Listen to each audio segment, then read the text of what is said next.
Hello everyone, welcome back to tutor tips. आज है हमारा ट्यूशन का डे 6। आज हम करने वाले हैं टॉपिक मैनेजमेंट इज साइंस और आर्ट और नेचर ऑफ मैनेजमेंट। तो चलिए शुरू करते हैं।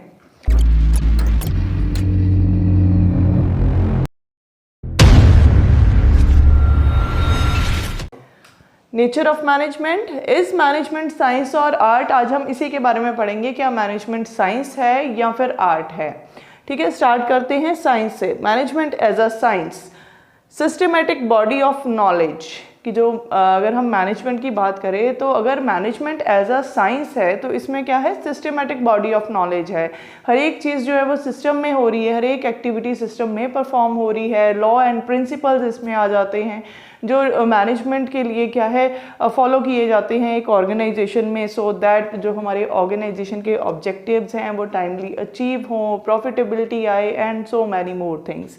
ठीक है, चलिए इसको स्टडी करते हैं। Which has laws and principles which explain cause and effect relationship between the complex concepts. ठीक है, ऑर्गेनाइजेशन में सपोज एक जो मैनेजर है, अगर वो क्या करता है, ऑब्जर्वेशंस करता है, वो ये देखता है कि जो भी इवेंट प्रेजेंटली परफॉर्म हुआ है या इन फ्यूचर परफॉर्म होने वाला है या होगा, उसके पीछे क्या कारण है। ठीक है, या फिर जो आज प्रेजेंटली हमें जो रिजल्ट मिला है उसका क्या कारण था, है ना, क्या कॉज था उस चीज़ का।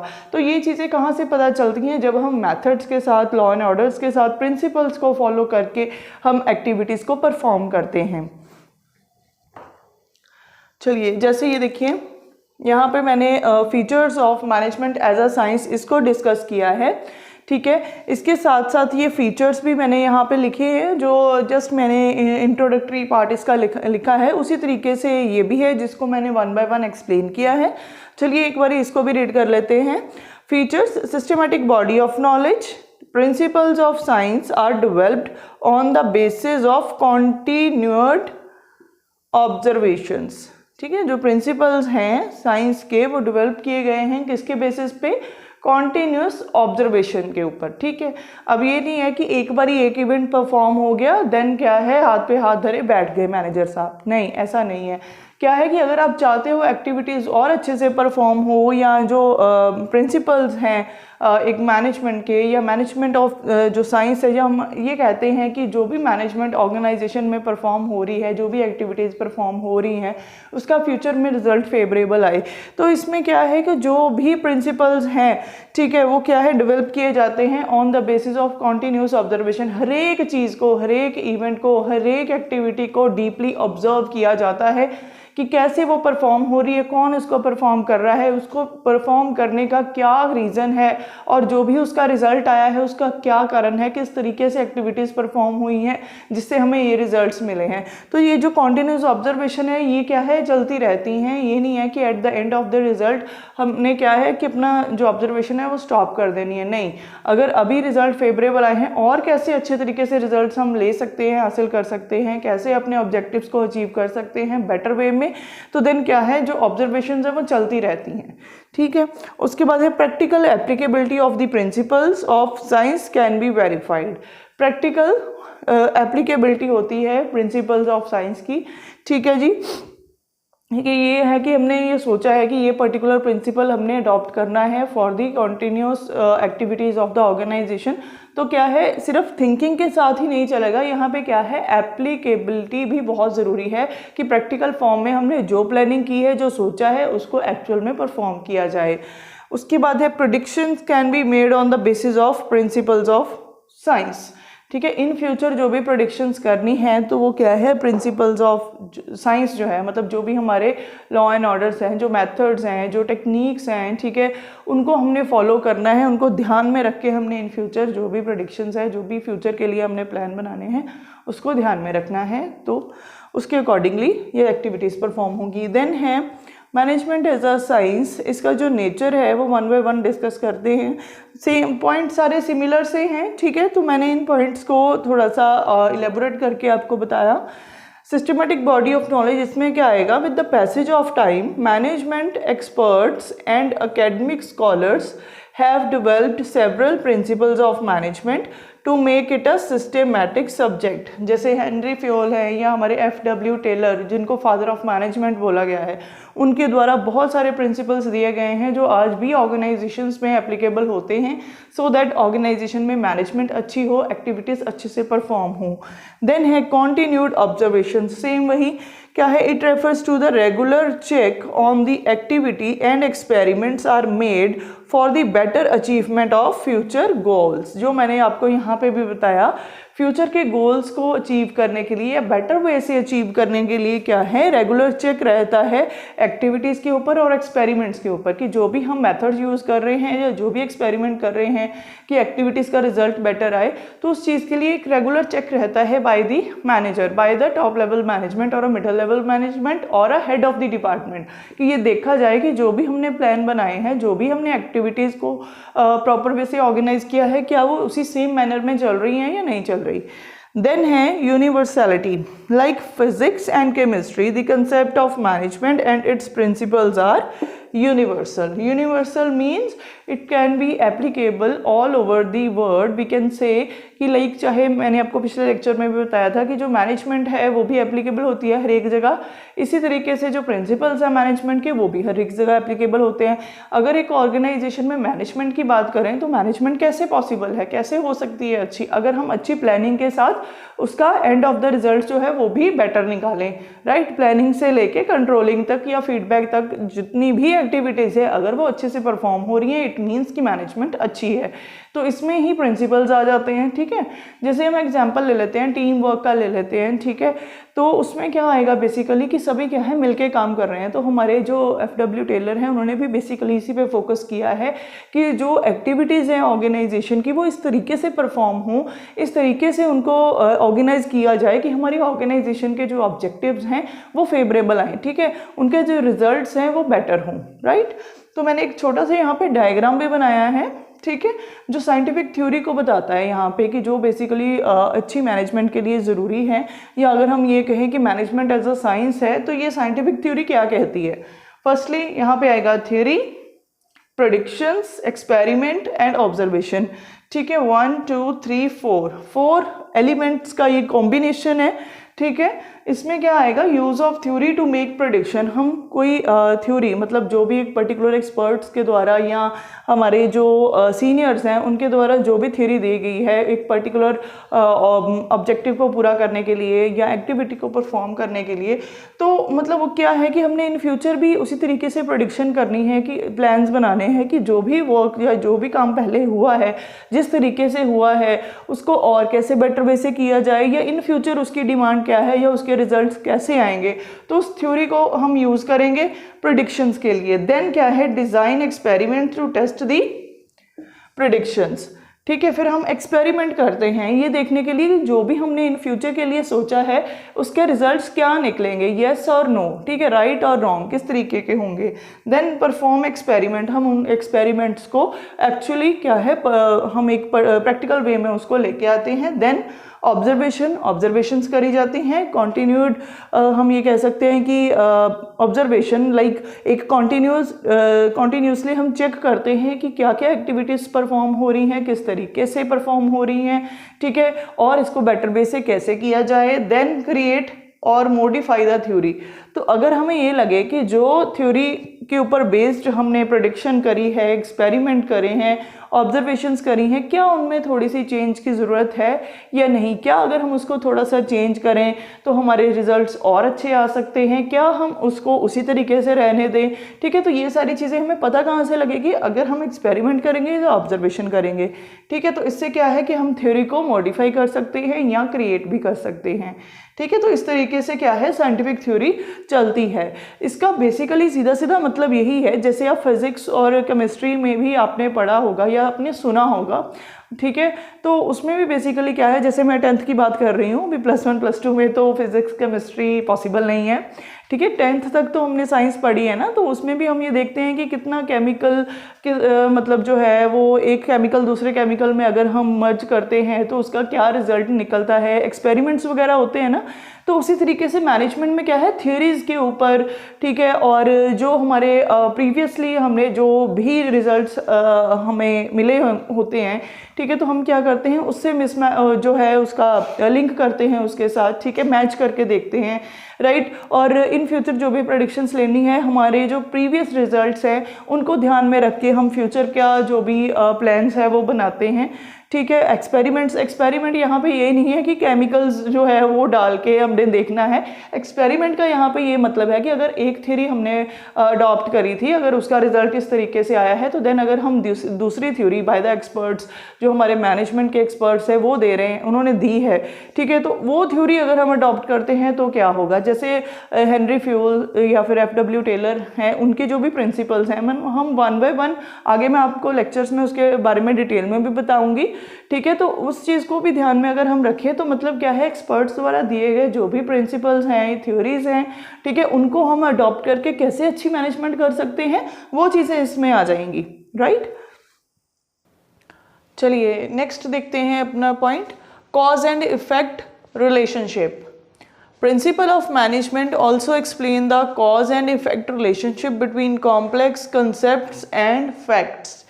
मैनेजमेंट में क्या है, कॉज एंड इफेक्ट रिलेशनशिप भी देखा जाता है। जैसे मैंने पिछले पॉइंट में भी आपको बताया, कॉज एंड इफेक्ट रिलेशनशिप का क्या मतलब है यहाँ पे, कि जो भी इवेंट अकर हुआ है या जो भी पर्टिकुलर हमारे पास रिजल्ट निकल के आया है उसका क्या कारण है, ठीक है। कौन कौन से ऐसे फैक्ट्स एंड फिगर्स हैं जो हमने क्या है जिनको ऑब्जर्व करके, ठीक है, उनको आगे फर्दर एक्टिविटीज़ में कन्वर्ट करके क्या रिजल्ट हासिल किया है, ठीक है। तो इसमें मैंने एग्जांपल दिया यहाँ पे कि good management of all the activities of the organisation is the main cause of success of the organisation. Organisation के सक्सेस का क्या कारण है, good management of all the activities, की जितनी भी एक्टिविटीज़ हैं ऑर्गेनाइजेशन की from the top level to the lower level, ठीक है, वो सभी अच्छे तरीके से मैनेज हुई हैं, सारी एक्टिविटीज़ को प्रॉपरली मैनेज किया गया है, तो उसका रिजल्ट क्या निकला, सक्सेस, ठीक है। तो क्या कारण था सक्सेस का ऑर्गेनाइजेशन में, गुड मैनेजमेंट, ठीक है जी, गुड मैनेजमेंट, इसके कारण ऑर्गेनाइजेशन को क्या है, सक्सेस मिली है। दूसरी तरफ अगर हम देखें, success of the organisation is the effect of the efficient management, ठीक है। यहाँ पे कॉज की बात करेगी, यहाँ पे इफेक्ट की बात करेगी, बात सेम है। देखो क्या है, पहले हमने ये कहा कि गुड मैनेजमेंट जो है वो क्या है, सक्सेस का कारण है, जिसकी वजह से क्या है, सक्सेस मिली है ऑर्गेनाइजेशन को। तो यहाँ पे क्या बताया कि सक्सेस ऑर्गेनाइजेशन की जो है, ठीक है, क्या इफेक्ट निकला कि हमारी ऑर्गेनाइजेशन की जो मैनेजमेंट है वो एफिशिएंट वे से हुई है, ठीक है, without wastage of time and other resources, जितनी भी एक्टिविटीज़ हैं उनको अच्छे से परफॉर्म किया गया, तब हमें जो सक्सेस है वो मिली है ऑर्गेनाइजेशन में, राइट। तो इसका इफेक्ट क्या निकला, ये है एफिशिएंट मैनेजमेंट, राइट। तो यहाँ पे क्या है, गुड मैनेजमेंट की वजह से क्या है, सक्सेस मिली। बात सेम है, कॉज एंड इफेक्ट रिलेशन यहाँ पे समझाया है, ठीक है, किस कारण या कौन से फैक्टर का इफेक्ट जो है वो हमारे रिजल्ट के ऊपर पड़ा है, ठीक है, वो चीज़ समझाइए यहाँ पे। नेक्स्ट है 5th point, verification of principles and predictions of events, right. Like a science, practical applicability of principles of management can be verified. Many management experts have done several studies about the principles, ठीक है, about the facts, and then make the predictions of future events with the help of historical data, ठीक है। अब इसका यहाँ पे क्या मतलब है कि जो प्रिंसिपल्स हैं ये नहीं कि एक्सपर्ट्स ने एक बारी बना के छोड़ दिए, ठीक है, उनमें बार बार कॉन्टिन्यूस वे से ऑब्जर्वेशंस हो रही हैं, ठीक है, आगे फर्दर भी प्रेडिक्शंस हो रही हैं कि जो भी पर्टिकुलर प्रिंसिपल्स बनाए गए हैं, ठीक है, क्या वो सही है या नहीं, या कौन कौन से सिचुएशंस में, सर्कमस्टांसेस में वो पर्टिकुलर प्रिंसिपल्स जो है वो एप्लीकेबल अच्छे से हुए हैं या नहीं हुए हैं, और फ्यूचर की जो भी प्रेडिक्शंस हैं, ठीक है, वो कैसे करनी है, हिस्टोरिकल डाटा के ऊपर बेस्ड करनी है कि ऑर्गेनाइजेशन में जो भी फैक्ट्स हैं या जो भी हमारी फाइलिंग है, जितनी भी मतलब नंबर ऑफ एक्टिविटीज़ हुई हैं जिनका रिकॉर्ड हमने अपने पास रखा है, उन चीज़ों को ध्यान में रखना है, ठीक है, उनके बेसिस पे आगे फ्यूचर प्रेडिक्शंस करनी है। मैं आपको बता दूं, यहाँ पे जो मैनेजमेंट एक्सपर्ट्स की बात हुई है ना, यहाँ पे जो है जिन्होंने प्रिंसिपल्स दिए हैं, लाइक जैसे हेनरी फ्योल है जिनको फादर ऑफ मैनेजमेंट बोला गया है, FW टेलर है जो फादर ऑफ साइंटिफिक मैनेजमेंट है, तो ये सारे क्या है इंपॉर्टेंट ऑथर्स हैं हमारे मैनेजमेंट में, जो हमें क्या है एक अच्छी मैनेजमेंट के बारे में बताते हैं। जैसे एग्जांपल लेती हूँ मैं साइंटिफिक मैनेजमेंट की, तो उसमें FW टेलर जो है उन्होंने क्या किया, उन्होंने बेसिकली रूल ऑफ थंब के बारे में बात करी है, कॉपरेशन के बारे में बात करी है, हार्मनी के बारे में बात करी है, जिससे क्या है हमारी ऑर्गेनाइजेशन में अगर ये चीज़ें एप्लीकेबल होंगी, अगर ये प्रिंसिपल्स एप्लीकेबल होंगे, तो देन ऑर्गेनाइजेशन के जो रिजल्ट्स हैं वो फेवरेबल आएंगे। ठीक है, तो उसमें भी क्या है कि अगर उन्होंने ये प्रिंसिपल्स बनाए हैं तो उनको थ्रू आउट द ईयर या थ्रू आउट द टाइम उन्होंने क्या है उसको बार बार ऑब्जर्व किया है, बार बार उसको चेक किया है कि कौन सी सिचुएशन में किस तरीके की एक्टिविटीज़ परफॉर्म हों और कौन सा प्रिंसिपल जो है वो इफेक्टिव रहेगा, उसका रिजल्ट क्या आएगा। सो मैनी मोर थिंग्स इसमें आ जाती हैं। ठीक है, तो इन चीज़ों का ध्यान में रखना बहुत ज़रूरी है एक अच्छी मैनेजमेंट के लिए और ऑर्गेनाइजेशन के बेटर रिजल्ट्स के लिए। तो ये था हमारा part is management as a science, हमने इसको कवर किया है। ठीक है, नेक्स्ट हम करते हैं अपना topic management as a exact science. ठीक है, उसके बारे में पढ़ेंगे, देन हम पढ़ेंगे आर्ट के बारे में, मैनेजमेंट एज अ आर्ट। तो चलिए अब स्टार्ट करते हैं अपना नेक्स्ट टॉपिक। चलिए नेक्स्ट स्टेटमेंट देखते हैं, management not an exact science, कि मैनेजमेंट एग्जैक्ट साइंस नहीं है। क्यों नहीं है, चलिए देखते हैं। The main reason behind this is that management is concerned with human beings, कि मैनेजमेंट को लेबॉर्ट्रीज में चेक नहीं किया जा सकता, या लेबॉर्ट्रीज में जैसे हम केमिकल्स चेक करते हैं उसके तरीके से नहीं चेक किया जा सकता, क्योंकि ये क्या है ह्यूमन बींग्स के ऊपर बेस्ड है। ठीक है, ऑर्गेनाइजेशन में क्या है जितने भी इंडिविजुअल वर्क करते हैं उनका क्या बिहेवियर है, क्या हैबिट्स हैं, किस तरीके से वो काम करते हैं, उन सभी चीज़ों को ध्यान में रखना है। तो इसमें ये नहीं है कि जो हमने एग्जैक्ट प्रिंसिपल्स लगा दिए हैं, बना दिए हैं, ठीक है, जो एग्जैक्ट हमने लॉ एंड ऑर्डर निकाल दिए, या प्लस जो एग्जैक्टली हमने सोच लिया कि भाई यस इसी तरीके से काम होगा, तो मतलब ये ज़रूरी नहीं है कि वो काम उसी तरीके से एप्लीकेबल हो, क्योंकि यहाँ पे क्या है ह्यूमन बिहेवियर वर्क कर रहा है, यहाँ पे है ह्यूमन बीइंग्स। ठीक है, उनके नेचर को समझना, उनके जो भी जैसे उनके वे ऑफ थिंकिंग है या वे ऑफ डूइंग वर्क है, जो भी है उन सभी चीज़ों को ध्यान में रखना है, तभी आप अच्छी मैनेजमेंट कर सकते हो। आपने तो अपनी तरफ से एक रूल बना दिया, ठीक है, हो सकता है कुछ ऐसे एम्प्लॉयज़ हैं जिनको वो ना समझ आया, या फिर उनको अपने लाइफ में या अपने वर्क प्लेस पे एप्लीकेबल करना मुश्किल हो सकता है। ठीक है, ऐसे बहुत सारी सिचुएशंस हो सकती हैं, तो उसमें क्या है ह्यूमन बीइंग्स का बहुत बड़ा रोल है। तो इसलिए ये कहा गया है कि जो मैनेजमेंट है वो एग्जैक्ट साइंस नहीं है। ठीक है, आगे क्या है, nature and behaviour of individuals change according with the changes in time and situation के हिसाब से, टाइम के हिसाब से ह्यूमन बीइंग जो है उनका नेचर या बिहेवियर जो है वो चेंज होता रहता है। ठीक है, तो क्या है कि मैनेजमेंट जो है, जब हम मैनेजमेंट करते हैं या एक मैनेजर जो है वो सभी चीज़ों को मैनेज करता है, ठीक है, एक्टिविटीज़ को मैनेज कर रहा है, ह्यूमन बीइंग्स को मैनेज कर रहा है, तो उसको एग्जैक्टली ह्यूमन बिहेवियर जो है वो समझना बहुत ज़रूरी है कि जो मेरे एम्प्लॉयज़ हैं वो किस तरीके से समझेंगे। ठीक है, कि वर्क प्लेस पे ऐसा होता है, कुछ बहुत होशियार होते हैं, कुछ थोड़े मतलब हम ये कह सकते हैं कि मिडिल लेवल के होते हैं जिनको थोड़ा सा और जोर लगा के समझाना पड़ता है।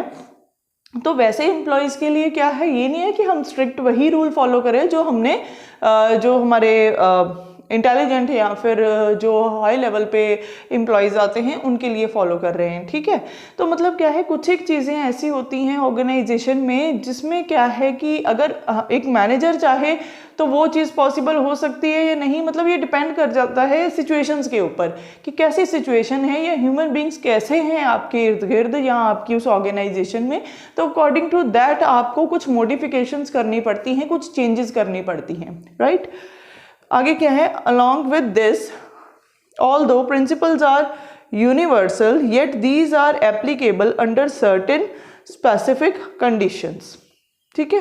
कि नो डाउट प्रिंसिपल्स यूनिवर्सल हैं, हम कहते हैं स्कूल्स कॉलेजेस में, प्रॉफिट नॉन प्रॉफिट ऑर्गेनाइजेशंस में, ठीक है, सब जगह जहाँ पे भी क्या है इंडिविजुअल्स मिलके काम कर रहे हैं वहाँ पे ये प्रिंसिपल्स एप्लीकेबल होते हैं, वहाँ पे मैनेजमेंट एप्लीकेबल होती है।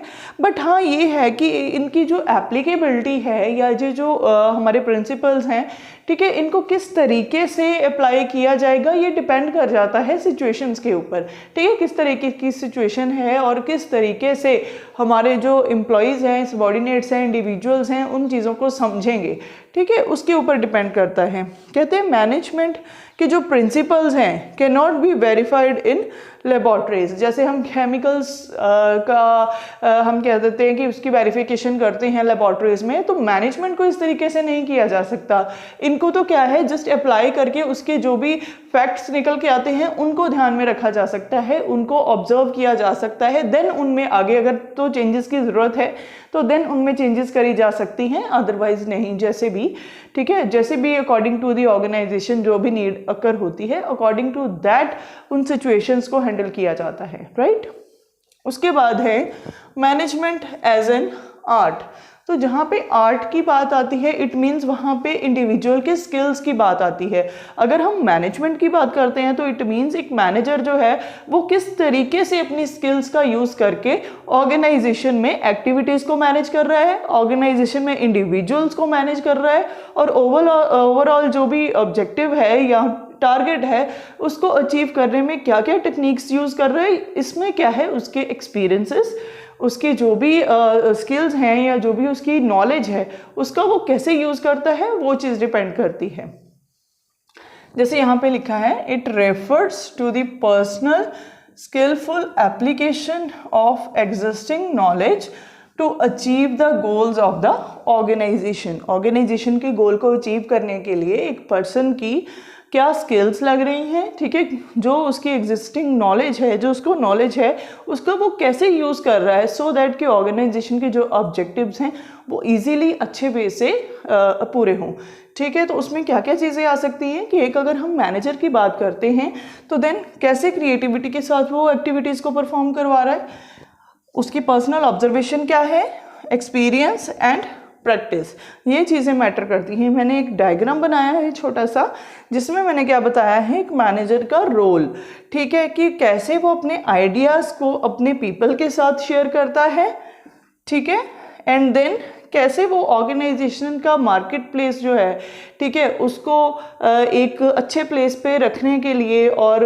वहाँ उसी जगह पे स्टेबल रहने के लिए क्या क्या एफर्ट्स करता है, देन टेक्निक्स का कैसे यूज़ करता है और करवाता है अपने इंडिविजुअल, अपने सबॉर्डिनेट से, ठीक है, जिसमें हम एफिशिएंट यूज़ ऑफ रिसोर्सेज या efficient use of particular techniques का हम यहाँ पे जिसमें बात कर रहे हैं। उसके बाद रिसोर्सेज आ जाते हैं, रॉ मटेरियल आ गया, ठीक है, या फिर आपके जो भी नेचुरल रिसोर्सेज हैं जिनका आपके ऑर्गेनाइजेशन में यूज़ हो रहा है, ठीक है, वो एफिशिएंट है कि नहीं और किस तरीके से मैनेजर जो है उसके ऊपर वर्क करता है।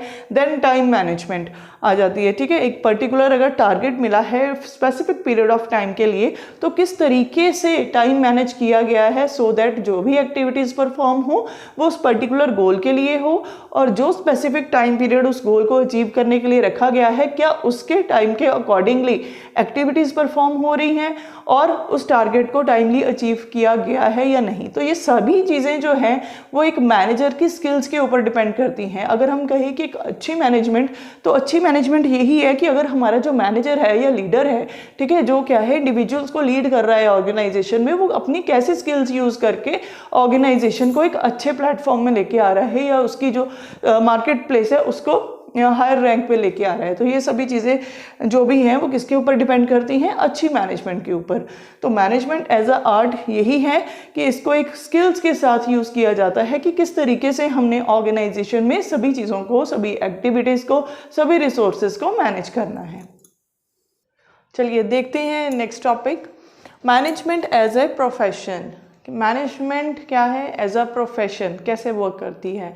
हमने बहुत अपने प्रीवियस लेक्चर्स में पढ़ा मैनेजमेंट कैसे करते हैं टुवर्ड दी ऑर्गेनाइजेशन ऑब्जेक्टिव्स। अगर हम ये एक्टिविटीज़ को इस तरीके से परफॉर्म करेंगे इट मीन्स ये अच्छी मैनेजमेंट होगी, ठीक है, and so many more things. ये हमने सभी मैनेजमेंट के बारे में ही पढ़ा है अभी तक, ठीक है। लेकिन एग्जैक्टली मैनेजमेंट किस तरीके से होती है या उसके लिए क्या ज़रूरी है, उस चीज़ के बारे में हम यहाँ पे पढ़ेंगे कि अगर हम ये कहते हैं कि मैनेजमेंट जो है वो एज अ प्रोफेशन है तो वो कैसे है, कि it refers to such an occupation which can be run on the basis of specialised knowledge and training, ठीक है। वो ऑक्यूपेशन है जिसके लिए स्पेशलाइज्ड नॉलेज एंड ट्रेनिंग का होना ज़रूरी है, तभी अच्छे तरीके से मैनेजमेंट हो सकती है। अगर एक मैनेजर की बात करते हैं ऑर्गेनाइजेशन में, वो कैसे एक्टिविटीज़ को मैनेज कर रहा है, नो डाउट उसकी स्किल्स हैं उसके पास, ठीक है, नॉलेज है, ये सभी चीज़ें जो है उसके लिए ज़रूरी है कि किस तरीके से मैनेजमेंट करी जाए।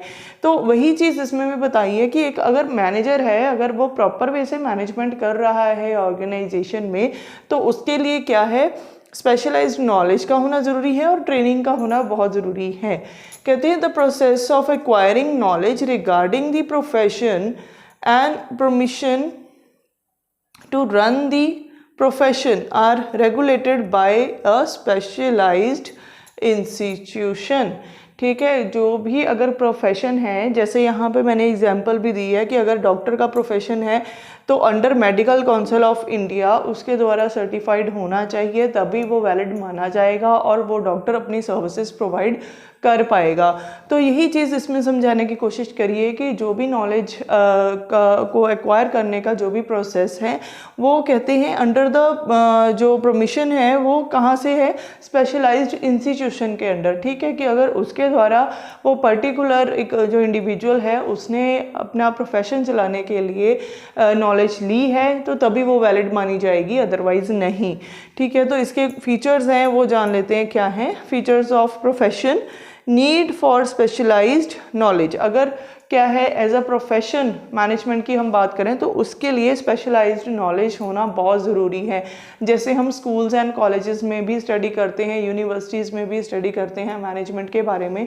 अगर आप भी जैसे आपने +1 से लेके अब आपने +2 में भी मैनेजमेंट के बारे में पढ़ा है, आगे जब आप ग्रेजुएशन करोगे, BBA करोगे या BCom करोगे उसमें भी मैनेजमेंट के बारे में स्टडी करोगे, MCom करोगे, MBA करोगे उसमें भी आप मैनेजमेंट के बारे में स्टडी करोगे, तो उसमें बहुत ही ज़्यादा वास्ट सिलेबस होगा जिसमें डीपली आपको नॉलेज दी जाएगी कि एग्जैक्टली मैनेजमेंट क्या है, कौन कौन सी स्टडीज़, कौन कौन से प्रिंसिपल्स, कौन कौन से एक्सपर्ट्स के द्वारा दिए गए हैं और उन्होंने क्या ऑब्जर्व किया था और क्या क्या उन्होंने अपनी एक्सपर्ट नॉलेज जो है वो दी है मैनेजमेंट में, ठीक है। जो क्या होगा कि इन फ्यूचर आपने अगर जो भी प्रोफेशन चूज़ करना है, ठीक है, अगर suppose as a manager level पे ही आपने जाना है तो उसके लिए बहुत हेल्पफुल होंगी, राइट।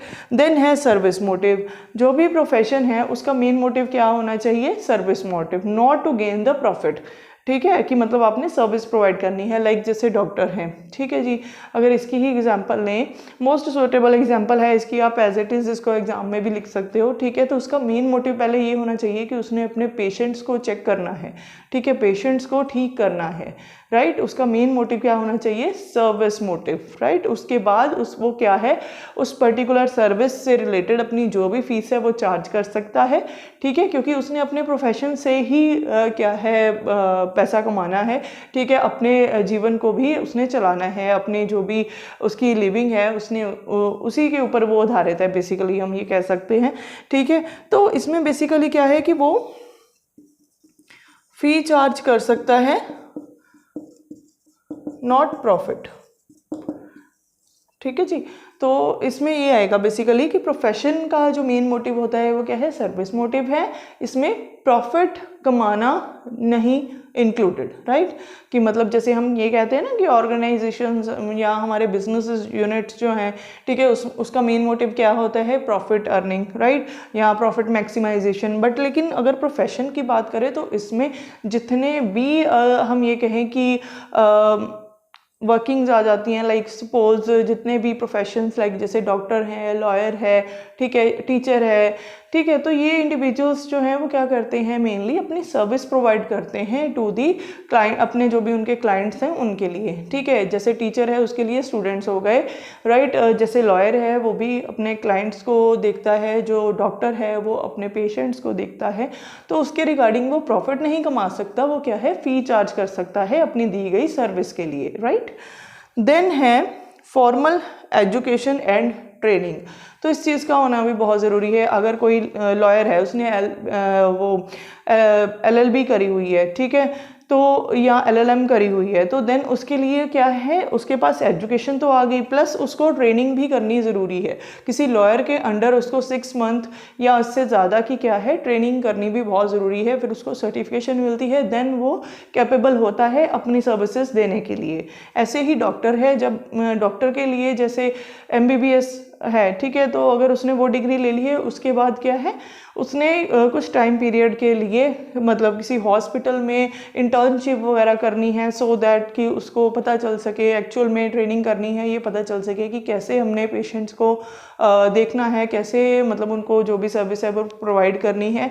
तो जब उसकी ट्रेनिंग इंटर्नशिप कंप्लीट हो जाती है, देन वो जो डॉक्टर की उसके पास डिग्री है वो भी वैलिड होती है, एंड देन मतलब वो अपना खुद का जो भी क्लिनिक है, या सपोज खुद अगर किसी हॉस्पिटल में भी उसने जॉब करनी है तो एज अ डॉक्टर वो कर सकता है, राइट। उसके बाद है स्पेसिफिक कोड ऑफ कंडक्ट, ठीक है।